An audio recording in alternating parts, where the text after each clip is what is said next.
പ്രിയമുള്ളവരെ, വിജയത്തിലേക്കുള്ള പാത എന്ന യൂട്യൂബ് ചാനലിലേക്ക് ഏവർക്കും സ്വാഗതം. എളുപ്പത്തിൽ ഇംഗ്ലീഷിൽ സംസാരിക്കാനുള്ള വഴികൾ 60 വീഡിയോകളിൽ ഉൾക്കൊള്ളിച്ചുകൊണ്ട് ഒരു വീഡിയോ പരമ്പര ഈ ചാനലിൽ അപ്ലോഡ് ചെയ്യുന്ന വിവരം കഴിഞ്ഞ വീഡിയോയിൽ പരിചയപ്പെടുത്തിയിരുന്നു. മേൽപ്പറഞ്ഞ വീഡിയോ പരമ്പരയുടെ ആദ്യത്തെ ക്ലാസ്സാണ് ഇപ്പോൾ അപ്ലോഡ് ചെയ്യുന്നത്. വീഡിയോ എല്ലാവരും പൂർണ്ണമായും കാണുക, ചാനൽ സബ്സ്ക്രൈബ് ചെയ്യുക, വീഡിയോ ഷെയർ ചെയ്യുക, ലൈക്ക് ചെയ്യുക. ഈ വീഡിയോ കാണുന്ന എല്ലാവരും ഒരു നോട്ട്ബുക്കും പെൻസിലും കയ്യിൽ കരുതുക. ഇനി നമുക്ക് വിഷയത്തിലേക്ക് കിടക്കാം. ക്ലാസ് 1-ൽ ഇംഗ്ലീഷിൽ സംസാരിക്കാൻ ആഗ്രഹിക്കുന്ന ഏതൊരാളും അറിഞ്ഞിരിക്കേണ്ട 10 ഇംഗ്ലീഷ് വാക്കുകളും അവയുടെ ഉച്ചാരണവും അർത്ഥവും സ്പെല്ലിങ്ങും ആണ് പരിചയപ്പെടുത്തുന്നത്. ആദ്യത്തെ വാക്ക് റീഡ്. റീഡ് എന്ന വാക്ക് 100 തവണ ഉച്ചരിക്കുക. റീഡ് എന്ന വാക്കിൻ്റെ അർത്ഥം വായിക്കുക എന്നതാണ്. വായിക്കുക എന്നത് നിങ്ങളുടെ നോട്ട്ബുക്കിൽ 10 തവണ എഴുതുക. നിങ്ങളുടെ നോട്ട്ബുക്കിൽ റീഡിൻ്റെ അർത്ഥം 10 തവണ എഴുതുക. റീഡിൻ്റെ സ്പെല്ലിംഗ് READ നിങ്ങളുടെ നോട്ട്ബുക്കിൽ 10 തവണ എഴുതുക. അടുത്ത വാക്ക് റൈറ്റ്. റൈറ്റ് എന്ന വാക്ക് 100 തവണ ഉച്ചരിക്കുക. റൈറ്റ് എന്ന വാക്കിൻ്റെ അർത്ഥം എഴുതുക. റൈറ്റ് എന്ന വാക്കിൻ്റെ അർത്ഥം നിങ്ങളുടെ നോട്ട്ബുക്കിൽ 10 തവണ എഴുതുക.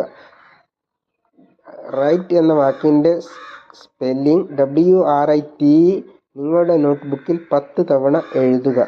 അടുത്ത വാക്ക് കം.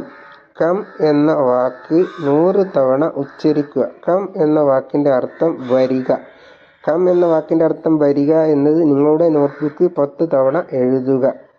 കം എന്ന വാക്കിൻ്റെ സ്പെല്ലിംഗ് COME നിങ്ങളുടെ നോട്ട്ബുക്കിൽ 10 തവണ എഴുതുക. അടുത്ത വാക്ക് ഡിസൈഡ്. ഡിസൈഡ് എന്ന വാക്ക് 100 തവണ ഉച്ചരിക്കുക. ഡിസൈഡ് എന്ന വാക്കിൻ്റെ അർത്ഥം തീരുമാനിക്കുക എന്നതാണ്. ഡിസൈഡ് എന്ന വാക്കിൻ്റെ അർത്ഥം നിങ്ങളുടെ നോട്ട്ബുക്കിൽ 10 തവണ എഴുതുക. ഡിസൈഡ് എന്ന വാക്കിൻ്റെ സ്പെല്ലിംഗ് DECIDE നിങ്ങളുടെ നോട്ട്ബുക്കിൽ 10 തവണ എഴുതുക. അടുത്ത വാക്ക് സ്പീക്ക്. സ്പീക്ക് എന്ന വാക്ക് 100 തവണ ഉച്ചരിക്കുക. സ്പീക്ക് എന്ന വാക്കിൻ്റെ അർത്ഥം സംസാരിക്കുക എന്നാണ്. വാക്കിൻ്റെ അർത്ഥം സംസാരിക്കുക എന്ന് നിങ്ങളുടെ നോട്ട്ബുക്കിൽ 10 തവണ എഴുതുക. സ്പീക്ക് എന്ന വാക്കിൻ്റെ സ്പെല്ലിംഗ് SPEAK. സ്പീക്ക് നിങ്ങളുടെ നോട്ട്ബുക്കിൽ സ്പീക്കിൻ്റെ സ്പെല്ലിംഗ് 10 തവണ നിങ്ങളുടെ നോട്ട്ബുക്കിൽ എഴുതുക. അടുത്ത വാക്ക് കോൾ. കോൾ. കോൾ എന്ന വാക്ക് 100 തവണ ഉച്ചരിക്കുക.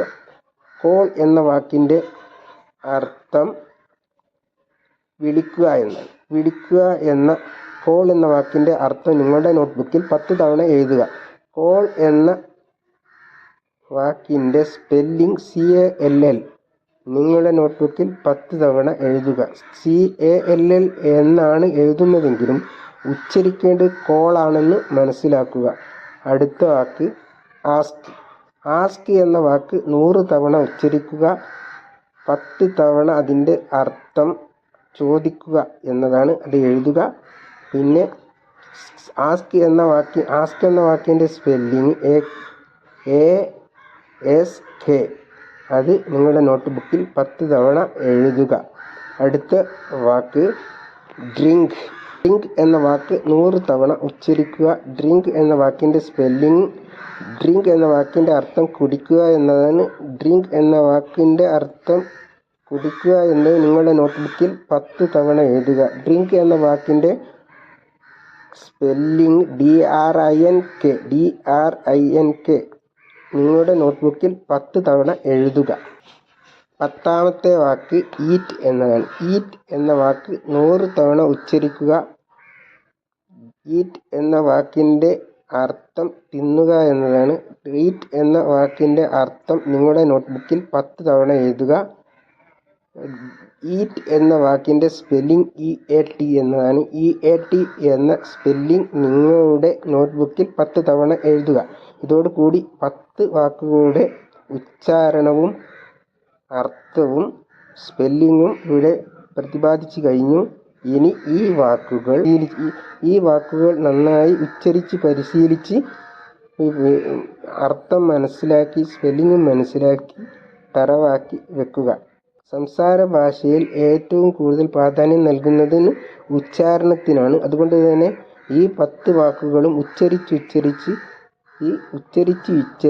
നല്ല ഫ്ലുവൻസി ഉച്ചാരണത്തിലൂടെയാണ് ഫ്ലുവൻസി കൈവരുന്നത്. അതുകൊണ്ട് തന്നെ ഉച്ചരിച്ച് മിനിമം 100 പറഞ്ഞത്. 100 അതിൽ എത്രമാത്രം നിങ്ങൾക്ക് സാധിക്കുന്നുവോ അത്രമാത്രം ഉച്ചരിച്ച് ഈ വാക്കുകൾ ഏത് സമയത്തും പറയാൻ പറ്റുന്ന പരുവത്തിലേക്ക് നിങ്ങൾ ആക്കി മാറ്റുക. ഈ 10 വാക്കുകൾ നന്നായി ഉച്ചരിച്ച് പരിശീലിച്ച് തറവാക്കി വെക്കുക. ഇപ്രകാരം 100 വാക്കുകൾ 10 ക്ലാസ് കൊണ്ട് 100 വാക്കുകൾ പഠിച്ചു കഴിഞ്ഞാൽ ഈ വാക്കുകൾ ഉപയോഗിച്ച് എങ്ങനെയാണ് വാചകങ്ങൾ ഉണ്ടാക്കി സംസാരിക്കാൻ ആരംഭിക്കുക എന്ന് പറഞ്ഞു തരുന്നതാണ്. 100 വാക്ക് കഴിഞ്ഞാൽ നമുക്ക് ഇതിൻ്റെ ഒരു എക്സ്പെരിമെൻ്റ് അഥവാ പരീക്ഷണങ്ങൾ തുടങ്ങാം പഠിച്ച്. അതുകൊണ്ട് എല്ലാവരും ഈ 10 വാക്കുകൾ നന്നായി പഠിക്കുക. ഇത് നന്നായിട്ട് ഉച്ചരിച്ച് ഫ്ലുവൻസി ഉണ്ടാക്കുകയും അതിൻ്റെ അർത്ഥങ്ങളും ശരിക്കും മനസ്സിലാക്കുകയും ചെയ്യുക. ഇതോടുകൂടി ഈ വീഡിയോ ഇവിടെ ഉപസംഹരിക്കുന്നു. അടുത്ത വീഡിയോയിൽ കാണും വരെ വിട.